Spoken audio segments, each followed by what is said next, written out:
Hello again, Celestine. Ready for our next topic of conversation? Hello, Elisa, and we're ready. Spirit fingers. Spirit fingers. Erik, how you doing, sweetie? Mom, I'm awesome. Thanks for asking. Love you. Love you too. Now, this next topic you want to talk about is intending energy versus expectation. Expectation is a biggie. It's a very dense energy that makes it very difficult for you spirits to come and visit us, make yourself known, etc. But anyway, to speak to that whole intending energy versus expectations. And you're right, Mom. It's a very heavy type of energy when you Yeah. approach it like that. So there's a huge difference between intention and expectation. What is that difference? Tell me. So when you intend something, when you are intending to manifest something, you're making your dream come to life in your head. This is what I want. That's a great dream. But then you leave it out there for the universe. The expectation comes when you have 7 different things to get to what you're intending to be. The expectations come because suppose your intention is to, we'll say, buy a house, right? Okay. So I want a house that's got 7 bathrooms, 2 bedrooms, whatever it is. Well, that's a lot of bathrooms for very few bedrooms, I'm telling you. You know, You got Haitian refugees, like 100 living in each room? or a weak bladder. Or a weak bladder. There we go. Right. So he says, whatever that end goal is, you don't want to tell the universe that you have to find 7 houses first and then you'll pick the 8th house, or you don't want to tell them, well, the 7 bathrooms have to be all down the same hallway. So the difference is setting not an expectation, but a goal, which is your intention, and leaving the way to get to that goal open to the universe. It's about trust. So he says, and it's such a fine line, and that's where people have trouble, because not only is it a fine line, your human side wants to control and direct. Well, I want this, and this is how I have to get it. And I want it now. And I want it last week now. Yeah, exactly. Right? So he says, well, that brings up divine timing, which is always a good subject. But, you can't tell the universe how it should be done. Because, so what if here is what you want, right? And you've set this path like this. But the universe has this, and this for you to get to this instead of this straight path. Mm-hmm. And all those 17 different ways that the universe took you to this path showed you 17 different new ways of how to go about your life and how to be happy. Mm-hmm. So the difference is not trying to control how you get there, just letting the universe know that's where you want to be. Ah, okay. However, and he's got his little glasses on, his little thinking cap. Oh, the However, Professor Erik. Yeah. However, he says, I don't want everybody to think, and forgive me for a minute, he's calling me the old lady because I forget things, and that's why I write things down. He has to remind me. Oh, you're preaching to the choir here. Old lady. He says she's having an old lady minute. Really? Come on, give me a hint, because you're really annoying me now. Sounds like him. Well, he does this to me. He'll start talking, and I think about something, and he'll go off, and I forget. We'll come back to whatever that however is, because he does remind me, and then he laughs at me. Okay. Oh, my gosh. He must have a field day with me, then. Woo. He has a field day with me, trust me. Oh, my gosh. What is a field day anyway? That's what I want to know. But I digress. Go for it. Let's go on to the next question. I'm sure he'll remind me about what he was talking about. He always does. All right, so you put your intentions out, Mm-hmm. and you don't try to have expectations over the pathway to that intention. Tell me more. That was the however. Thank you, Erik. Aha! There we go. So the thing is that you can't go, well, hey, universe, I want this and I want it in the next 7 days and I want it this way. And then you just leave it. You do need to work towards that goal. You're going to buy a house. Okay. So the next thing is that you find the house. So you find a realtor, right? So you're working step by step by step on to get to your end goal, but you're not exactly telling the universe, well, I have to have a realtor first, a mortgage next, and then I'm going to go closing this and that. So that's the difference. He says, and it is a fine line, and I get it. Our human side really wants to control everything. Yeah. But here's the universe's huge lesson to us. Trust. If you trust me, like you say you do, you can call God, the universe, Buddha, whatever you want, and you have total trust, well, then you need to totally let go and just know that I'm going to provide everything that you've asked for. And there's sometimes where you are really not ready for something. Like maybe you have set the intention to have a new relationship. Well, maybe you're not in the right state of mind or right circumstances to have a relationship. Maybe you're really not ready to have a house.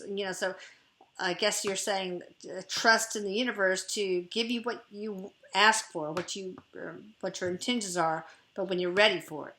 Exactly correct. Like, don't set the time frame, don't set the steps. Just here's what I want. I trust you. I'm going to get it, and I'll work towards those. What we call work towards those towards those goals and towards that end. But you let the universe give you in its time what you want, and that's so hard for us because we want everything now. I know. I want a pony. That's what we're like.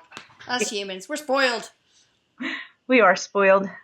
And what else, Erik? What else can I tell everybody about this? And there he goes back and forth, and his hands is going through his hair. That messy hair. His He fingers, does have his messy. fingers act as a comb. It's better than nothing. Yeah.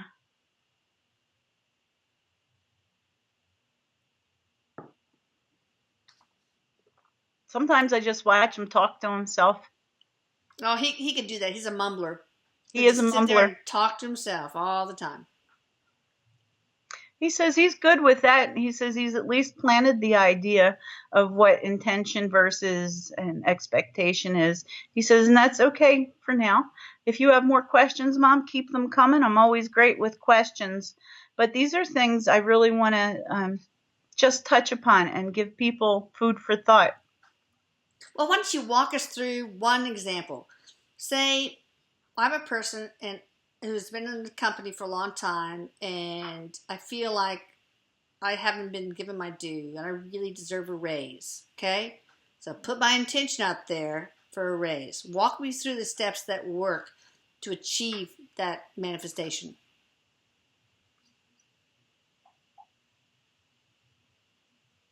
Okay, he says. So the first and foremost thing is that you clear your head of any negative thoughts that it won't come. Ah, okay. Right? So there's negative expectations.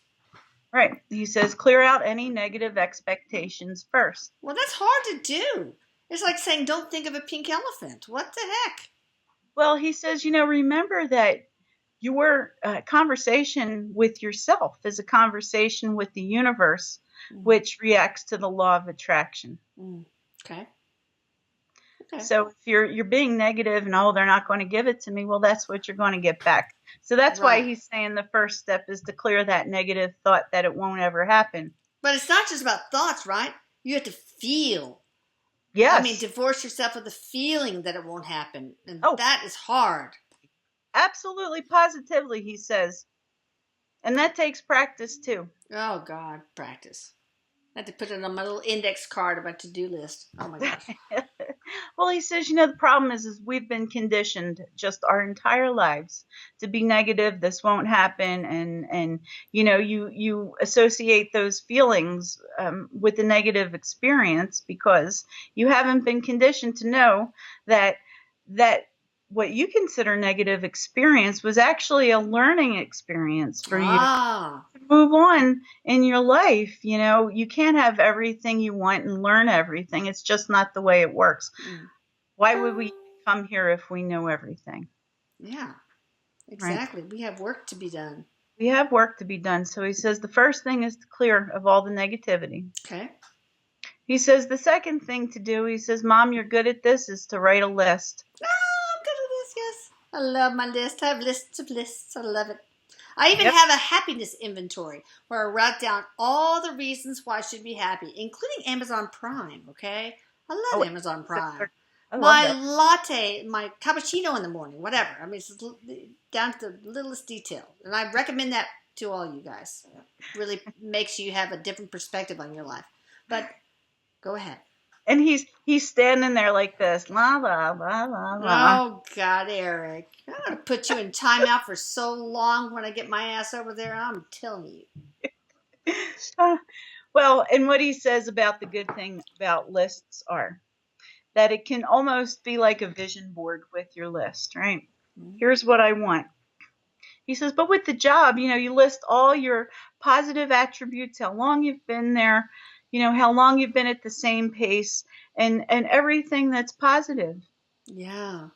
Because we forget, and with the little list of somebody coming and saying, oh, you didn't do that right, we take on this whole negative, well, I suck Yeah. ass, I don't Yeah. do anything right. Oh. He says, and this is the reason for the list. It's a reminder of the positive. He says, so that's the thing. You feel good about yourself. You deserve it. He says, and then here's another huge thing to get over: fear. Remove the fear of asking. Oh. Because he says, for a lot of people, you deserve it. You do an excellent job. You show up, you're number one A employee. But your biggest thing is you won't ask. And Well, I think a lot of people, the only people who wouldn't ask are the people who are unsure whether they deserve it or not. That feel they might be unworthy. Because if you feel totally confident that I deserve this raise, then I don't think there's going to be any problem to asking for it. he'd say, you'd be surprised, Mom. Oh, yeah? He says, you'd be surprised how many are so confident in what they do. And they know I kick ass. I did a great job and I do this all the time. But when it comes time to look at your boss face to face and say, I kick ass and I deserve a raise, all that confidence just leaves. He Well, says, that makes sense like because, that. that might come from a place of having a history of disappointment. And so even though you're confident in yourself, you've had a string of disappointments. Most of us have had a string of disappointments throughout our life. And so you just are, as expectations come in again, you have this expectation that you could be disappointed. And that's correct. And he says, this asking for a raise thing, so many people will just be surprised if you show up and you say, hey, it's been 4 years since I've had a raise. I've done a really good job and I feel like we need to talk about it. You would be so surprised how many employers will not only respond but respect that you've Yeah, asked. Some of them want I you to. bet.